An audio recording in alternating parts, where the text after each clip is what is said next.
भयो चढ्नु न कसरी कसरी हो चढ्ने यहाँ टेक्ने हो त फक्क चढ्ने हो र कति रुपियाँ लिन्छौ र चढेको 10-15 मिनेटको 200 रुपैयाँ अनि तिमी पढ्दैन हो कति वर्षको भयो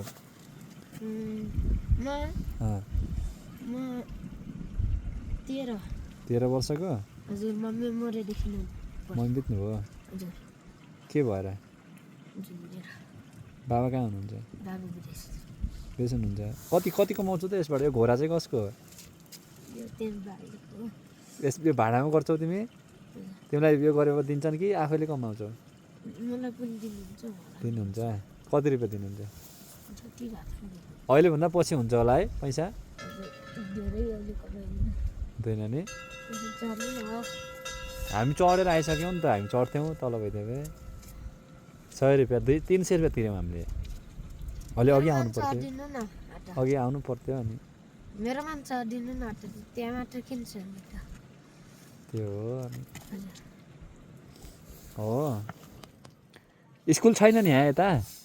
स्कुल पढ्दैनौ अब तिमी यही गर्ने त घोरै चलाउने पछिसम्म ए ल हामी त चढेनौँ होइन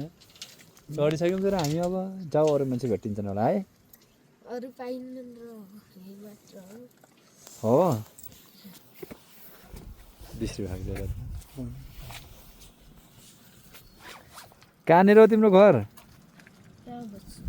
कहाँ बस्छौ ए ल 20 रुपियाँ राख तल मान्छे भेटिन्छन् जाऊ चढ्नु है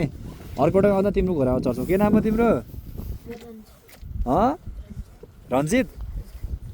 ए ल पढ्ने है अबदेखि पढ्ने स्कुल जाने